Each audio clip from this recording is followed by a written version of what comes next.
आज का टॉपिक है बच्चों बहुत ही simple, useful and very interested, है ना। और इस टॉपिक पर आप 5 मिनट बोर्ड पर नज़र रखें, 100% की गारंटी देता हूँ आपको समझ में आएगा ही आएगा। तो टॉपिक है बच्चों, बोर्ड पर नज़र रखें, हाउ टू प्रिपेयर 0.1 n, या इसी को आप n/10 भी बोल सकते हैं, H2SO4 सॉल्यूशन, है ना। इसको कैसे हम लोग तैयार करेंगे? सबसे पहले बच्चों हम लोग देखते हैं कि ये कंपाउंड जो है H2SO4 है, जिसका नाम है सल्फ्यूरिक एसिड, जो कि स्ट्रॉन्ग एसिड है ना। अब बच्चों ये एसिड है यानी लिक्विड है, और लिक्विड है तो मान लिया कि 1000 ml अगर H2SO4 सॉल्यूशन है ना, तो इसमें 98% प्योर H2SO4 होगा, है ना। 98% यानी 980 ml H2SO4 जो होगा वो शुद्ध होगा, और बाकी जो रिमेनिंग होगा इम्प्योरिटीज होगा। तो बच्चों हम लोग इसका सबसे पहले H2SO4 का अमाउंट को निकाल लेते हैं, और अमाउंट यानी W होता है वॉल्यूम इनटू डेंसिटी बोल सकते हैं, स्पेसिफिक ग्रेविटी बोल सकते हैं। और वॉल्यूम हमारा आ गया बच्चों 980 इंटू ग्रेविटी होता है 1.84। इसका अगर कैलकुलेशन करते हैं तो ये आता है 1803.2 ग्राम, है ना।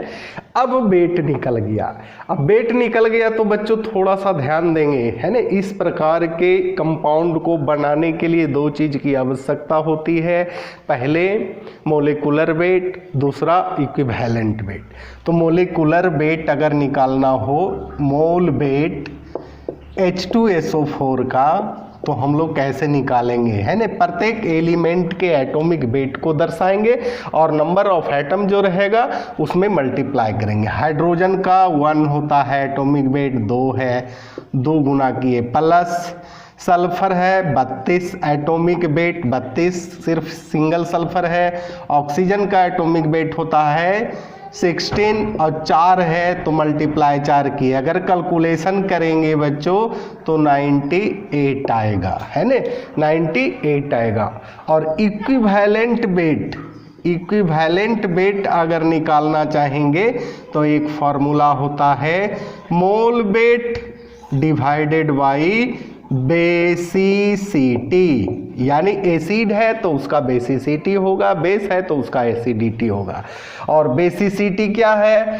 तो number of replaceable hydrogen from acid, जितना हाइड्रोजन को रिप्लेस करेगा वही उसका बेसिसिटी कहलाएगा। यानी मोल वेट तो बच्चों हो गया 98, और बेसिसिटी H2SO4 में 2 हाइड्रोजन है और दोनों को रिप्लेस करेगा, यानी बेसिसिटी उसका 2 हो गया, यानी 2, यानी इक्विवेलेंट वेट भी हमारा क्या आ गया बच्चों 49। ये दोनों चीज आपको पता चल गया, मोलिकुलर वेट और इक्विवेलेंट वेट। अब हम लोग को देखना है कि सबसे पहले इसका मोलेरिटी को निकाल लेते हैं। तो मोलेरिटी यानी नंबर ऑफ मोल बराबर होता है weight in gram divided by molecular weight, यानी मोल वेट शॉर्टकट में लिखेंगे।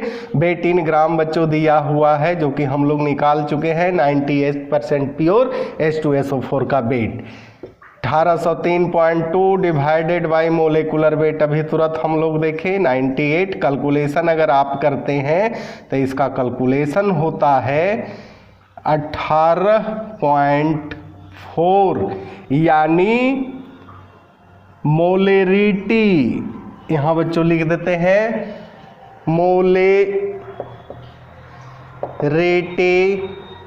of 98 8% H2SO4 is equal to 18.2 है ना। ये आप ऐसे कर दीजिए। अब ए आ गया और मोलेरिटी किसी भी डायबेसिक मोलिक्यूल्स का जो मोलेरिटी होता है उसका दुगना नॉर्मलिटी होता है, यानी फॉर्मूला है N is equal to 2m है ना। कब होगा? When equivalent weight half of molecular weight. जब मोलेकुलर वेट के हाफ होगा इक्विवेलेंट वेट, तो बच्चों हाफ है कि नहीं? मोलेकुलर वेट 98 है और इक्विवेलेंट वेट 49 है, तो हाफ हो गया है, फॉर्मूला लागू हो जाएगा। तो नॉर्मलिटी करेंगे 2 × 18.4 इज इक्वल टू 36.8, ये आपका नॉर्मलिटी आ गया है ना। अब यहाँ लिखते हैं प्रीपेयर 0.1 या 1/10 भी कर सकते हैं, 0.1 NH2SO4 by using normality equation है ना। नॉर्मलिटी इक्वेशन है V1 N1 is equal to V2 N2, यही तो है। V1 निकालना है, N1 आपको दिया हुआ है, क्या दिया हुआ है? 36.4, V2 1000 ml में निकालना है 0.1, इसलिए V1 क्या हो जाएगा? 1000 डिवाइडेड बाई 0.1, 36.4 पॉइंट से पॉइंट को कैंसिल करें, 1000 में 364 से भाग देंगे बच्चों, तो ये आ जाएगा 2.72 ml। यही आपका प्रिपरेशन हुआ बच्चों, इसी को समझना है। इसलिए मैं बार बार कहता हूँ रेगुलर क्लास करते रहिए। 5 से 7 मिनट का वीडियो होता है, जो भी प्रॉब्लम हो कमेंट करके हम तक जरूर पहुँचाएँ। इसी के साथ बच्चों धन्यवाद।